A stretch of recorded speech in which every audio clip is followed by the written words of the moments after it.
네, 안녕하세요. 저는 다원수학 명도계고 반을 맡고 있는 이철균 선생님입니다.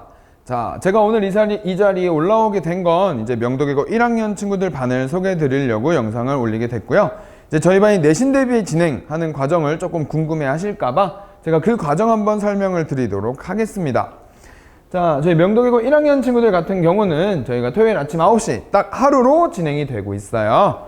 그래서 그 시간에는 당연히 학교 부교재인 수학과 마플을 주 교재로 진행을 하고요. 그리고 나면 학생별 클리닉 진행이라고는 되어 있는데, 명동고 친구들 같은 경우는 나올 수 있는 날이 별로 없죠. 그래서 주말에 웬만하면 일요일날, 지금 친구들도 일요일날 불러서 클리닉을 진행하고 있어요.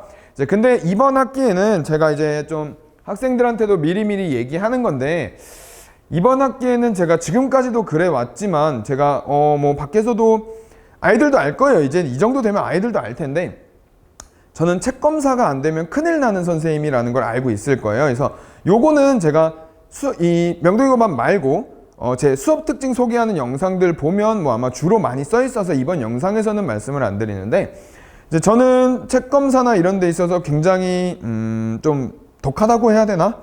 이제 그런 면에 있어서 아이들 실력을 올리는 데 있어서 굉장히 독한 선생님이라고 다들 알고 계신다고 들었어요. 저도 학생들끼리도 와, 저 선생님한테 잘못 걸리면 큰일 난다 라고 할 정도로 제가 자주 부르고, 이제 그러다 보니까 이 친구들도 꼭 정규 수업 외에도 제가 지금 가르치는 모든 학생들은 정규 수업만 오는 학생은 하나도 없어요. 정규 수업만 와서 정규 수업에서 모든 걸 끝내고 이제 다 끝낸 숙제까지 다 끝낸 학생들이야 그럴 수 있겠지만, 안 끝났는데 정규 수업만 온다, 이건 하나도 없고요. 정규 수업에서만 쓰는 교재로 끝난다라는 친구는 하나도 없습니다. 저 이외에 항상 교재를 다른 걸 쓰게 될 거예요. 하나 더 이제 진행을 하게 될 거고요. 이제 그러다 보니까 저희 반 진행을 하게 되는 게, 중간고사 범위가 예상을 하는 게 작년 시험지가 아마 중요한 역할을 할 거예요. 그래서 제가 계속 부른다고 말씀을 드렸죠. 이제 그게 요것도 역할이 커요. 물론 학기 중에 마플을 쓸 거지만, 정규 수업 중에 마플을 쓸 거지만 분명히 그 안에서 다 나오진 않을 거란 말이에요. 이제 그러다 보니까 제가 마플 같은 경우는 아이들이랑 문제를 풀 때 제가 그렇게 얘기를 해요. 뒤에 행복한 1등급 문제들 있죠. 거기는 제가 행복한 1번 문제라고, 이건 어려운 게, 마플은 어려운 게 하나도 없다 라고 얘기할 정도로 문제들이 난이도가 높지 않아요. 마플은 처음 공부하는 친구들도 쓰는 책이기 때문에. 이제 그래서 작년 기출 시험지 요런 거를 제가 조금 주기 시작할 겁니다. 이제 당연히 작년 기출은 봐야 하는 거고, 재작년 기출도 봐야 하는 거고, 이걸 주는 이유가 제가 1학기 중간고사 분석 영상 있죠. 이제 거기 올린 거 보면 1학기 중간고사는 작년 기출에서 진짜 거의 다 똑같이 나왔어요. 이제 그러다 보니까 제가 종잡을 수가 없는 거예요. 1학기 기말고사 영상은 제가 그때 말씀드렸을 거예요. 이거 시험지가 너무 쉽다고, 진짜 살다 이렇게 쉬운 시험지 처음이라고. 근데 이제 이 얘기하고 제가 아이들한테 욕을 많이 먹었는데, 제가 봤을 땐 그래요. 객관적으로 봤을 때는 사실 또 기말고사 때는 작년 시험지에서 많이 비슷하게 내지도 않았더라고요. 근데 모의고사 스타일이기도 하면서 근데 문제가 어렵지 않았어요. 이제 그러다 보니까 이제 제가 좀 정잡을 수가 없어서 이번에는 굉장히 폭넓게 준비를 시킬 거예요. 그래서 두 번째 말씀드린 게, 부교재에 집중하지 말고 작년 기출도 보고 작년 부교재인 자이, 마더텀 이런 것도 보면서 조금 폭넓게 준비할 필요가 있지 않을까. 그래서 학교 특성에도 맞게 해야 하지만 일반 연합반 친구들 준비하듯이 이것저것 엄청나게 많은 준비를 시켜볼 겁니다. 이제 외고 친구들임에도 불구하고 제가 그렇게 준비를 좀 시켜볼 거예요. 자, 그러고 나면 이제 기말고사 범위에 들어있는 게 경우의 수 있죠. 제가 이 경우의 수 단어는 학생들한테 얘기하는데, 이건 맘먹고 내면 무진장 어렵다고 얘기를 해요. 이제 맘먹고 진짜 어렵게 내면 학생들한테 조금 과장을 보태면 이건 학교쌤들이 니들 점수 조작할 수도 있는 단원이라고 그렇게 얘기도 할 정도로, 기말고사는 제가 생각했을 때 경우의 수 단원이 껴있고, 그러다 보니까 거기에 기말고사에 같이 보는 게 유리무리 함수예요. 근데 유리무리 함수는 사실 수학과를 통틀어서 가장 쉬운 단어이죠. 유리무리 함수가. 이제 그래서 경우의 수에서는 선생님들이 맘먹고 난이도를 막 조절할 수 있기 때문에 사실 중간고사가 그렇게 어렵진 않을 거다라는 게 제 예상이기는 합니다. 제 예상이기는 해요. 그래서 그렇게 어렵진 않을 거야 라고 생각이 들어요. 자, 그래서 저희가 준비하는 과정이, 마플은 무한반복을 시킬 거예요. 당연한 거죠. 부교재인데. 마플은 보고 또 보고 틀린 거 또 보고 또 보고 할 건데, 이제 기말고사 때는 그렇게 딱히 시키지 않았던 이제 것들이 뭐냐면, 작년 기출은 제가 기말고사 때도 시켰어요. 그래서 기말고사 때도 중간고사가 그렇게 나왔었기 때문에 기말고사 때도 시켰고, 이번에는 좀 마더텅이랑 자히스토리도 같이 좀 시켜보려고 해요. 둘 중에 한 교재를 선택을 해서, 이제 자히스토리랑 마더텅은 문제가 워낙 비슷해서 이제 아무래도 1학년 친구들이니까 원래 부교재를 썼었던 마더텅을 한번 보지 않을까라고 생각을 해서 그것까지도 한번 시켜볼 거고요. 저번 기말고사 준비에는 제가 자체 교재를 그렇게 막 빡세게 시키지 않았어요. 학원 내신 기출 나와 있는 자체 교재를. 근데 이번에는 그것도 다 시킬 겁니다. 문제가 어떻게 나올지 감이 안 오기 때문에 그것마저도 제가 다 시키도록 할 거예요. 이제 그래서 내신 기출사로 타학교 내신 준비까지도 다 한다라고 보시면 될 것 같아요. 그래서 목표는 이겁니다. 이번 내신 대비는 그냥 무슨 문제가 나와도 다 해결해 버리겠다. 뭐 마플에서 나오든 모의고사 기출에서 나오든 마더텅 또는 작년 기출에서 나오든 모르겠고, 나는 모든 유형을 다 보고 다 풀어버리겠다라는 마인드로 준비를 시킬 거예요. 이제 그 마음가짐을 가질 수 있게, 아무래도 학교가 부교재가 막 바뀌고 하면서 이제 문제 스타일도 많이 변형되고 있다 보니까 이걸 쪽집게처럼 좀 집어내는 능력은 저는 사실 확신을 드릴 수가 없어요. 이렇게 나온다라고. 사실 저는 사실대로 말씀을 드리면 그래요. 이제 제가 쪽집게처럼 집어낼 수 있지 않기 때문에, 그럼 이제 최상위권을 위해서 뭘 준비해야 하냐, 이렇게 무슨 문제가 나와도 다 해결하겠다는 마인드로 공부를 시키도록 할 겁니다. 실제로 예를 들어서 이제 지금 명도계고 2학년 친구예요. 지금 명도계 2학년 친구가 1학년 때부터 저랑 1학년 말쯤부터 공부를 했었나 뭐 그랬던 것 같아요. 근데 실제로 이번에 수원 시험을 봤을 때 이제 그 친구가 수원을 겨울방학 때 처음 봤어요. 저랑 같이. 이게 처음 본 친구인데 실제로 그 친구는 이런 마인드로 제가 공부를 시켰어요. 그냥 뭘 나와도 다 풀겠다. 뭐 부교재가 자이니까 자이 미친 듯이 돌렸고, 막 작년 기출도 풀리고 뭐 이러면서 좀 시켰던 것 같아요.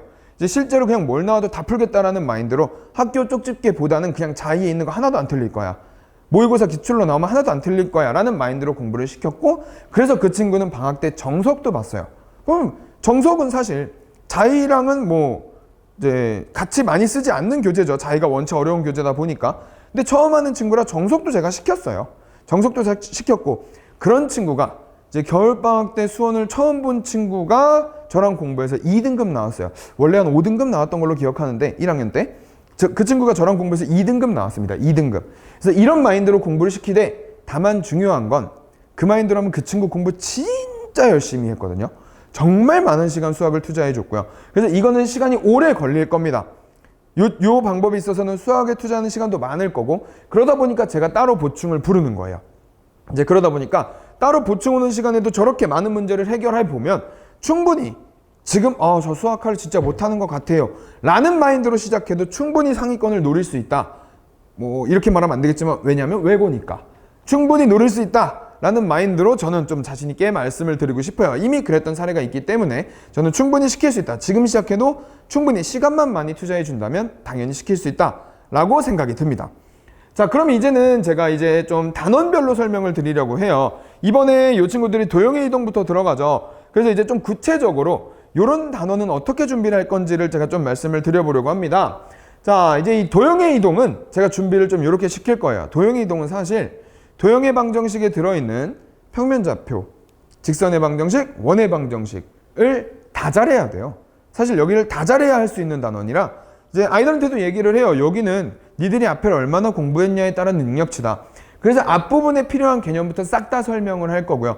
이제 옆에 예시로 제가 조금 중요시하게 생각하는 그런 문제들을 갖고 온 건데, 이게 마플의 1등급에 있는 문제예요. 마플 1등급.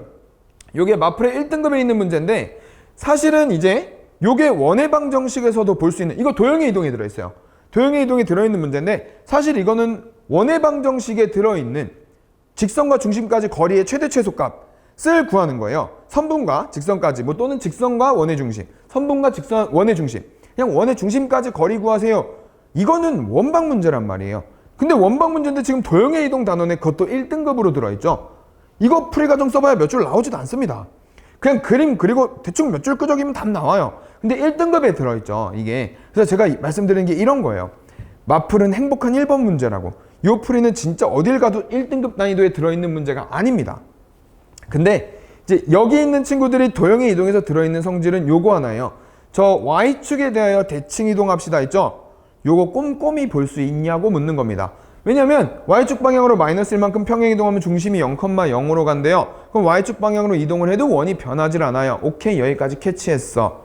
그러고 나면 항상 대칭 이동점을 Q라고 합니다 라고 하잖아요. 원래 점을 P고요. 이런 애들이 항상 원상복구 스토리에 많이 나오는 애예요.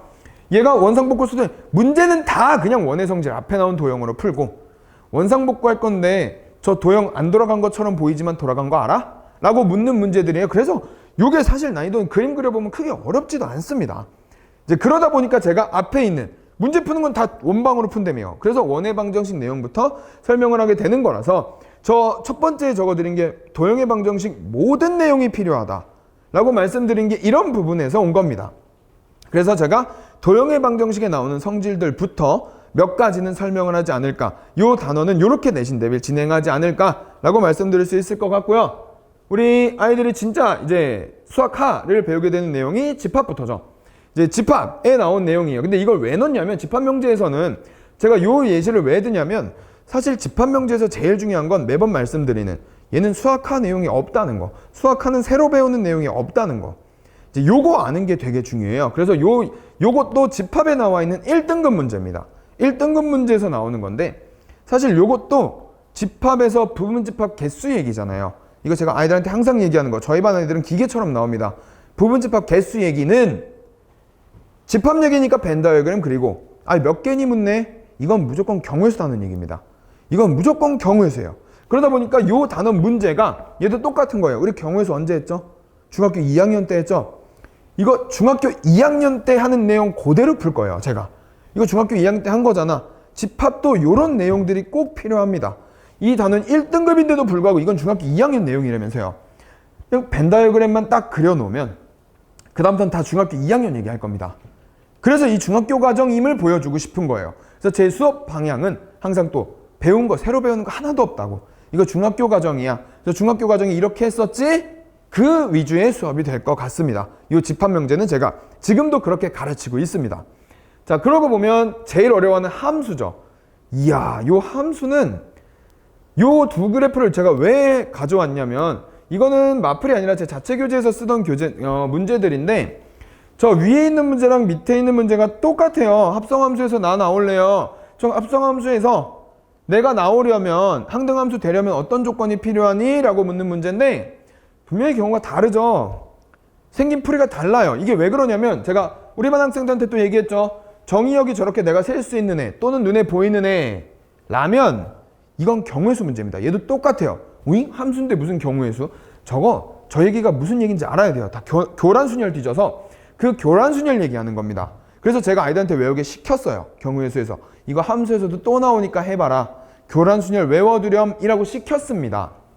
근데 자, 요 얘기 같은 경우에는 그래서 저 교란순열 얘기로 많이 나와요. 합성해서 내가 나올래요 라고 하면 합성한 개수만큼 자기 자리로 가지 마세요. 해서 교란순열로 많이 해결한다고 하죠. 근데 요 밑에 건 또 이런 차이점을 알아야 돼요. 이 정의역이라는 애가 설정이 되어 있다 보니까 얘는 실수 전범이네요. 쟤랑 똑같이 그냥 합성만 하나 덜 했을 뿐 똑같잖아요, 문제가. 근데 얘는 그래프로 푸는 겁니다. 이런 차이점을 알아야 돼요, 본인이.